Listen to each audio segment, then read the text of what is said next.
Have you heard about the man who literally turned into a statue of stone by a very rare disease? This was no myth. This was Harry Raymond Eastlack, born in 1933, a man whose body betrayed him in the most unimaginable way. Imagine waking up one day and feeling your muscles stiffen as though your own limbs were encased in bone. Harry was born normal, except for one oddity. His big toes were slightly malformed, a little-known early sign of a rare and relentless disease known as Fibrodysplasia Ossificans Progressiva, or stone man disease. Almost no one lives to their 40s, and very few cases exist, barely 800 recorded worldwide.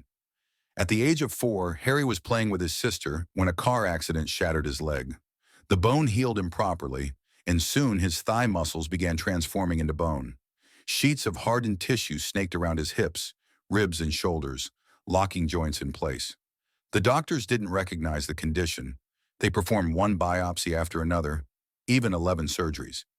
But each invasion made his body worse. Extra bone formed even faster. His vertebrae fused to his skull, making even a nod impossible. His shoulder bones welded into his ribs. His arms were riveted to his chest, hips frozen in place. The only movement left was in his eyes, lips, and tongue. And yet, despite this relentless ossification, Harry lived almost 40 years. He couldn't bend, couldn't stand, yet he maintained a sharp mind. In his youth, he had a favorite seat at the Hamilton Theater in Philadelphia, the 7th row, center, where he could watch movies reclining in his own fixed posture. Ushers would chase others away. That's Harry's seat. When mobility slipped away entirely, he moved into Inglis House, a facility for the chronically ill. Pneumonia eventually took his life, his rib bones so fused that he couldn't breathe deeply or cough. On November 11, 1973, just 6 days short of his 40th birthday, he slipped away. But Harry had one last act of grace. He donated his skeleton and medical records to science, to the Mutter Museum in Philadelphia.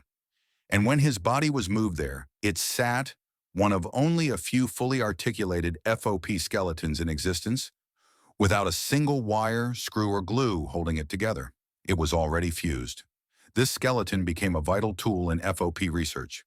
Researchers later discovered the genetic culprit, the ACVR1 gene mutation, thanks in part to studying Harry's body, teaching generations of doctors and scientists to understand how tissue can turn to bone.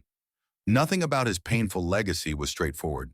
FOP is often misdiagnosed, sometimes mistaken for cancer or lumps, and surgery only accelerates the ossification. Anti-inflammatory treatments can slow flare-ups, but there's still no cure. A new drug has only recently been approved.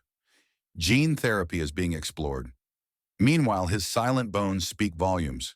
Other patients, like Carol Orzel, pledged to be displayed next to him, until she passed away in 2018, her skeleton resting beside his in the glass case, with her jewelry displayed alongside.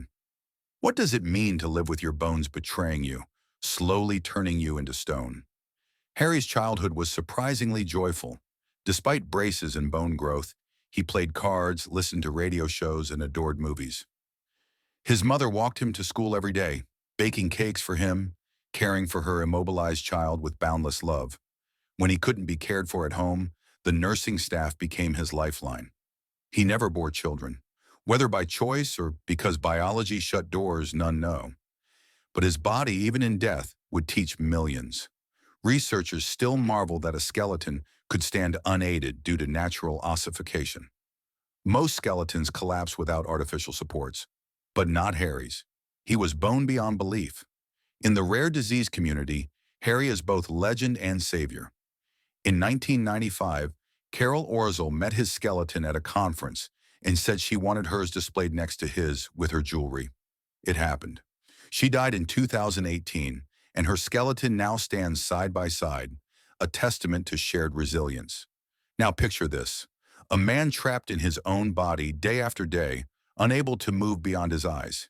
Yet he lives. He loves. He trusts that science will continue when he can't. His legacy is not horror, it is hope in human bones. Harry Eastlack didn't turn to stone by choice, but his body remains one of the most powerful messages we have about the fragility and strength of life. the thin line between tissue and bone, between suffering and science.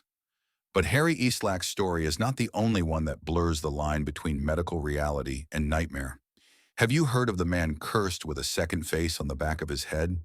A face that sneered when he smiled and whispered dreadful things only he could hear.